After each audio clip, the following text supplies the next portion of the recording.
भी जाना जाता है। आएगा आंसर ब्रह्मपुत्र हो जाएगा। इस ब्रह्मपुत्र नदी जो है इसी को क्या कहा जाता है, इसी को बांग्लादेश में जमुना कहा जाता है। बांग्लादेश में नदी को जमुना कहा जाता है। इसी नदी को सांको रिवर भी कहा जाता है, सांको सांको नदी भी कहा जाता है, और इसी नदी को रेड रिवर भी कहा जाता है। तो इसी नदी को लाल नदी भी कहा जाता है। तो ये ब्रह्मपुत्र के नाम हो जाते हैं। ब्रह्मपुत्र को भी बांग्लादेश में आपका जो है जमुना कहा जाता है, ब्रह्मपुत्र को तिब्बत में सांको कहा जाता है, और ब्रह्मपुत्र को रेड रिवर के नाम से भी जाना जाता है। इसके बाद एरिया में जो मिट्टी हो जाती है उसमें आयरन घुलता हो जाता है, तो उसकी वजह से ऐसा लगता है कि नदी लाल है, तो लाल नदी के नाम से इसको जाना जाता है। ये एक क्वेश्चन आपसे पूछा जाता है। ये मणिपुर ग्लेशियर्स के चलते में से लग जाती है। चलिए, लार्जेस्ट पेनिनसुला क्या होता है? पेनिनसुला देखिए, अगर कोई एरिया चारों तरफ से पानी से घिरा हुआ है तो वो आइलैंड कहलाएगा। जैसे हम समझने की कोशिश करते हैं, जैसे मान लीजिए एरिया है, ये चारों तरफ से पानी से घिरा हुआ है, तो ये क्या कहलाएगा? ये आपका आइलैंड कहलाएगा। लेकिन जैसे मान लीजिए भारत वाला एरिया है ये, तो ये क्या है? ये क्या है? ये तीन तरफ से पानी से घिरा हुआ है। क्या? तीन साइड से पानी से घिरा हुआ है। ये जो भारत है तीन साइड से, जब चारों साइड से घिरा हुआ हो तो वो आइलैंड कहलाता है, यानी द्वीप कहलाता है। लेकिन जब तीन साइड से घिरा हो तो इसको प्रायद्वीप कहते हैं। क्या बोलते हैं? प्रायद्वीप कहते हैं, प्रायद्वीप, या फिर इसको पेनिनसुला कहा जाता है, पेनिनसुला। क्या समझे? जब कोई भी एरिया चारों तरफ से पानी से घिरा हुआ हो तो वो द्वीप कहलाता है, आइलैंड कहलाता है। लेकिन जब कोई एरिया तीन तरफ से पानी से और एक तरफ से किससे लैंड से, तो यहाँ पर लैंड, और यहाँ पर क्या हो गया? यहाँ पर हो गया वाटर, यहाँ पर हो गया वाटर, यहाँ पर हो गया वाटर। तो तीन तरफ से वाटर से और एक तरफ से जमीन से जुड़ा हुआ एरिया है, तो क्या कहलाता है? वो पेनिनसुला कहलाता है, प्रायद्वीप कहलाता है। जैसे साउथ इंडिया भारत का पेनिनसुला। लेकिन आपसे क्वेश्चन क्या कह रहा है कि ऐसा पेनिनसुला जो तीन तरफ से पानी से जुड़ा हुआ, एक तरफ से मिट्टी जमीन से जुड़ा हुआ, लार्जेस्ट पेनिनसुला, दुनिया का सबसे बड़ा पेनिनसुला कौन सा हो जाता है? अरेबियन पेनिनसुला हो जाता है, अरेबियन पेनिनसुला। आपने यहीं पर देखा होगा कि जब हम भारत के साइड में जाते हैं, ये वाला जो पेनिनसुला है ये कौन सा है? ये आपका ये यहाँ से जो अफ्रीका की शुरुआत होती है, ये आपका जो है ये अफ्रीका हो गया।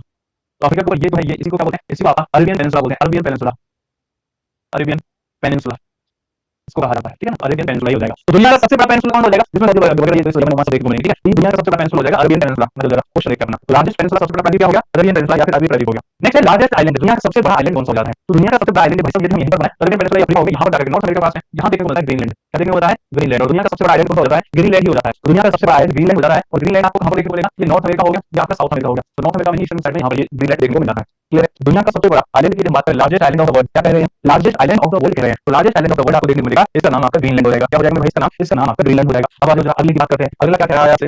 अगला क्या कह रहा है आपसे? सुन लेते हैं, largest archipelago in the world. मैंने कहा था कि जब एक होता है जो चारों तरफ से पानी से घिरा हुआ हो तो उसको आइलैंड कहते हैं। लेकिन ऐसे ही बहुत सारे आइलैंड जब मिल जाते हैं, जब ऐसे बहुत सारे आइलैंड मिल जाते हैं तो उसको क्या कहा जाता है? उसको आर्किपेलागो कहा जाता है। और दुनिया का सबसे बड़ा द्वीप समूह, आर्किपेलागो मतलब द्वीपों का समूह, एक वर्ड द्वीप हुआ और कई होते द्वीपों का समूह। और दुनिया का सबसे बड़ा जो द्वीपों का समूह कौन सा है? इंडोनेशिया। तो दुनिया का सबसे बड़ा द्वीपों का समूह हो जाता है आपका Indonesia, largest archipelago of the world. Next बात करते हैं लार्जेस्ट सी पोर्ट की। लार्जेस्ट सी पोर्ट की बात करें तो शंघाई हो जाएगा। शंघाई कहां पर है? चाइना में है। ठीक है ना? शंघाई कहां है? चाइना में आपको देखने को मिलती है। अगला है largest gulf in the world, विश्व की सबसे बड़ी खाड़ी कौन सी रहेगी? तो गल्फ ऑफ मैक्सिको कहां पर देखने को मिलेगी? नॉर्थ अमेरिका में। तो गल्फ ऑफ मैक्सिको कह लो, ये आपको देखने को मिलेगी नॉर्थ अमेरिका में। आंसर क्या करेंगे? नॉर्थ अमेरिका करेंगे। तो largest gulf in the world जब हम कहेंगे तो largest gulf in the world gulf of Mexico हो जाता है, नॉर्थ अमेरिका में ये देखने को मिल जाएगा। हाईएस्ट प्लेटू इन द वर्ल्ड, प्लेटू मतलब होता है पठार, ठीक है? प्लेन्स हो जाते हैं और माउंटेन्स जाते हैं, माउंटेन्स तो प्लेन्स के बीच में कोई भी होता है उसी पठार बोला जाता है। पठार क्या प्लेन्स से ऊंचा लेकिन समतल एरिया प्लेटू कहलाता है। ठीक है ना? हाईट वाला एरिया तो माउंटेन कहलाएगा। तो largest प्लेटू in the world Tibetan प्लेटू, जो तिब्बतन प्लेटू हो जाता है, तिब्बत का पठार हो जाता है। दुनिया का तिब्बत का पठार है उस तिब्बतन प्लेटू को दुनिया का सबसे बड़ा प्लेटू के नाम से जाना जाता है, दुनिया का सबसे ऊंचा पठार हो जाता है। ठीक है? तो दुनिया का हाईएस्ट प्लेटू इन द वर्ल्ड कौन सा जाएगा? Tibetan प्लेटू। Largest delta, largest delta आपको सुंदरबन डेल्टा देखने को मिलेगा। अभी डेल्टा क्या हो जाता है? देखिए सुनिए, ये आपका भारत हो गया। तो भारत में यहाँ से गंगा निकलती है, गंगा निकलती है और यहाँ से ये जो ब्रह्मपुत्र आ रही है, ये दोनों नदियां यहाँ पर वाकई तो ऐसे करके फैल जाती हैं। और जब ये ऐसे करके फैल जाती है तो यही क्या कहलाता है? यही आपका डेल्टा कहलाता है, जो अपने सॉइल में छोड़ देती है, जब अपने सेडिमेंट्स में छोड़ देती है। इस नदी को क्या कहा जाता है? इस नदी को गंगा कहा जाता है और यहाँ पर पद्मा कहा जाता है, यहाँ पर पद्मा कहा जाता है। ऊपर वाली नदी की यदि हम बात करें, ऊपर वाली नदी को ब्रह्मपुत्र कहा जाता है, लेकिन यहाँ पर बांग्लादेश में इसको जमुना कहा जाता है। क्या कहा जाता है? जमुना कहा जाता है। और ये जो डेल्टा बनाती है इस नदी के पेड़ पाए जाते हैं, इसी वजह से इस डेल्टा का नाम सुंदरबन डेल्टा भी होता है। क्या होता है? सुंदरबन डेल्टा। कहाँ पर देखने को मिलेगा? नीचे क्या है? नीचे है बे ऑफ बंगाल, बंगाल की खाड़ी। नीचे क्या है? नीचे है बंगाल की खाड़ी। और बंगाल की खाड़ी किसका पार्ट है? इंडियन ओशन का पार्ट है।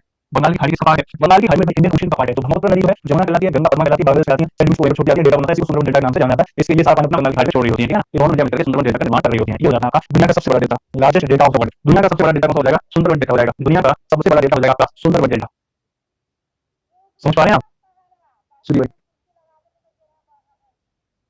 अगला देखिए, अगला क्या कह रहा है आपसे? नेक्स्ट क्वेश्चन आपसे कह रहा है, अगला पॉइंट आपसे कह रहा है, tallest statue in the world. क्या? Tallest statue in the world, सबसे ऊंचा स्टैचू कौन सा होता है? स्टैचू ऑफ यूनिटी होता है, tallest statue in the world. Next बात करें लार्जेस्ट बर्ड, लार्जेस्ट बर्ड सबसे बड़ा पक्षी कौन सा होता है? ऑस्ट्रिच होता है, सब जानते हैं। ऑस्ट्रिच क्या होता है? सबसे बड़ा पक्षी होता है। Smallest bird in the world, smallest bird क्या होती है? हमिंग बर्ड हो जाती है। स्मॉलेस्ट बर्ड की बात करें, हमिंग बर्ड हो जाती है। Largest wall in the world, largest wall हो जाती है ग्रेट वॉल ऑफ चाइना हो जाती है, largest wall Great Wall of China. तो tallest statue in the world Statue of Unity हो जाएगा। लार्जेस्ट बर्ड सबसे बड़ा पक्षी की बात करें ऑस्ट्रिच हो जाएगा। Smallest bird in the world humming bird हो जाएगी। और largest wall in the world दुनिया की सबसे जो ऊंची दीवार है, सबसे लंबी दीवार है, तो ग्रेटेस्ट वॉल ऑफ चाइना हो जाएगी। लॉन्गेस्ट का पूछा है, बिकॉज़ लॉन्ग है, सबसे लंबी। तो सबसे लंबी दीवार, दुनिया की सबसे लंबी दीवार चाइना की चीन की दीवार 10 किलोमीटर की किताब मिलती है, रेलवे स्टेशन पर बस स्टैंड पर बस मिलती थी, उसमें ऐसी बात लिखी रहती थी, नहीं लिखी रहती थी। लिखो भाई, फर्स्ट इंडिया की बात करते हैं, फटाफट से बात करते हैं फर्स्ट इंडिया की। लिखो